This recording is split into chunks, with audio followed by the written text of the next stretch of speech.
계속해서 본문의 결과, end를 중심으로 끝을 하나님께 맡긴다 계속 강조하겠습니다.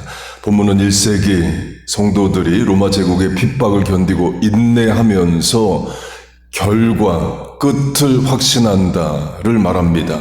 영혼의 구원이다, 천국 영생이다를 말해요. 그럼 본문의 성도들이 천국을 봐서 믿는 거냐? 그렇지 않죠. 그럼 최소한 예수님을 본 적이라도 있냐? 본문 바로 윗절을 보면 예수님을 본 적도 없다를 2번 말합니다. 그런데도 예수님 때문에 세상 명예, 부귀, 기회 이런 거 다 버리고 생명마저도 버릴 수 있는 순교적 각오로 믿음을 지킵니다. 그 말은 죽음 이후를 확신한다는 거죠. 내가 믿음 지키고 죽으면 천국에서 영생한다. 하나님, 예수님 계신 곳에서 영원히 산다를 확신하는 겁니다. 우리도 그 믿음이 있습니다. 여러분 믿습니까? 강조점은 그렇게 인생의 결국 죽음 이후를 하나님께 맡길 수 있다면 일상사 오늘의 삶도 하나님께 맡긴다는 거죠. 개인 사업, 자녀 하나님께 맡기는 겁니다. 또 맡길 수밖에 없습니다. 그리고 하나님이 이루시는 결과가 내 생각보다 크고 선하고 좋다를 믿는 겁니다. 그리고 당장 문제가 해결 안 되는 현실을 전능하신 하나님을 믿고 인내하고 기도하고 기다리는 겁니다. 페르시아 제국 내 모든 유대인들을 한날에 죽이는 법이 에스더 때의 공포가 됩니다. 그때 에스더와 모르드게를 비롯한 유대인들은 어떻게 하나님이 우리 민족에게 이렇게 하실 수 있냐 원망하기보다 도리어 기도하고 금식하며 하나님께 구합니다. 3일의 금식 기도가 그걸 말하죠. 그러면 에스더가 그 일의 결과를 알아서 그렇게 한 거냐? 그렇지 않습니다.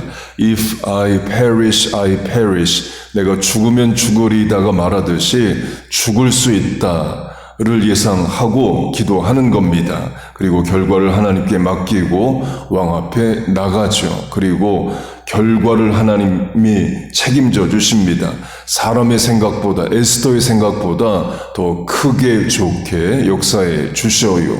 하나님이 에스더에게 꿈이든 환상이든 나타나셔서 이 어려움 가운데 결과, 엔드를 어떻게 만들어주면 좋을까 만약에 물으신다면 에스더의 머리로 나올 수 있는 답은 이 정도입니다. 유대인들 안 죽게 하시고 재산 지켜주세요 정도밖에 못합니다. 그런데 하나님이 생각하시는 결과는 이겁니다. 단지 유대인들 죽지 않고 재산 지키는 정도가 아니라 원수를 멸하고 원수의 재산을 얻게 하시는 일을 계획하고 계셔요. 그들을 진멸하고 그 재산을 탈취하게 하되, 원래는 원수들이 유대인들을 죽이고 유대인의 재산을 뺏는 계획이었습니다. 하나님은 정반대로 이루어 주십니다. 더 큰 계획, 더 좋은 결과를 가지고 계셔요. 내 생각보다 크게 역사하십니다. 그래서 우리가 하나님을 믿을 수 있고 의지할 수 있고 내 인생도 삶도 죽음 이후도 자녀도 맡길 수 있는 겁니다. 요셉도 마찬가지입니다. 하나님이 요셉에게 내가 원하는 대로 인생 만들어줄게 하면 요셉이 할 수 있는 최대한의 꿈은 이 정도입니다. 지역 내 최대 부자, 최대 유지, 많은 양, 염소, 소를 주세요 정도 기도하게 됩니다. 이유는 아브라함도 야곱도 이삭도 요셉도 다 목축을 했습니다. 목축하는 자들의 최대 소원은 그 지역 최대 많은 양과 소, 염소를 갖는 거죠. 그러나 하나님이 요셉에게 주고자 하시는 엔드, 목적이면서 끝은 이집트의 총리입니다. 요셉이 상상도 못할 일을 계획하고 계셔요. 그리고 이루어 주십니다. 그래서 인생 결과를 하나님께 맡겨야 됩니다. 또 맡길 수밖에 없습니다. 그러면 내 생각보다 크게 좋게 만들어 주셔요. 합력하여 선을 이루어 주십니다. 화가 변하여 복이 되게 해 주셔요. 여러분 믿습니까? 그 말은 오늘의 염려, 불안, 걱정, 근심에 너무 함몰되지 않는다는 겁니다. 다 지나가는 과정입니다. 끝이 하나님께 달려 있습니다. 오늘을 인내하고 믿음을 지키면 하나님이 선하게 좋게 만들어 주실 줄로 믿습니다. 다윗이 골리앗을 죽이고 전쟁 영웅이 되고 군대 장관이 되고 사울 왕의 사위까지 됩니다. 좋은 일만 일어날 것 같죠. 그러나 사울 왕이 다윗을 시기해서 죽이고자 합니다. 이 성경학자들은 10년 정도의 세월을 도망자로 살았다로 해석합니다. 그 고통을 끝낼 기회가 옵니다. 사울을 죽일 두 번의 기회를 얻어요. 다윗과 함께한 부하들이 일격 두 번도 칠 이유가 없이 한 번 쳐서 죽일 수 있다고 말합니다. 그때 다윗이 모르는 척만 해도 부하들이 알아서 죽입니다. 요새 정치인들이 법적 책임을 피하는 걸로 하면 사울을 죽여라 이런 말은 절대 안 합니다. 그냥 사울 없는 세상에서 살고 싶어 이런 말만 해도 알아서 부하들이 다 죽입니다. 그리고 나는 사울을 죽이라 말한 적 없다 이렇게 할 수 있습니다. 그러나 그렇게 안 합니다. 하나님이 세우신 왕인이 패하시는 것도 하나님의 방법과 때에 맡긴다로 합니다. 하나님의 질서를 따르겠다. 결과를 하나님께 맡긴다는 거죠. 물론 어려운 일입니다. 처음 사울을 죽일 기회가 왔을 때는 하나님이 테스트 하시는구나. 내가 합격해야지 하고 복수심 꺾고 하나님의 질서에 순종했습니다. 그랬더니 다시 죽일 기회가 와요. 두 번째 기회가 옵니다. 그러면 다윗이 이렇게 또 해석할 수 있죠. 첫 번째 기회에 순종했더니 이제는 죽이라고 기회를 주시는구나. 그리고 죽일 수 있는 겁니다. 다윗은 그렇게 안 합니다. 그 말은 3번이든 5번이든 기회가 와도 끝까지 결과를 하나님께 맡긴다는 거죠. 자신의 인생도 사울의 인생도 복수하는 일도 정의를 찾는 일도 다 하나님께 결과를 맡깁니다. 그게 되니까 하나님이 다윗을 사용하시는 거죠.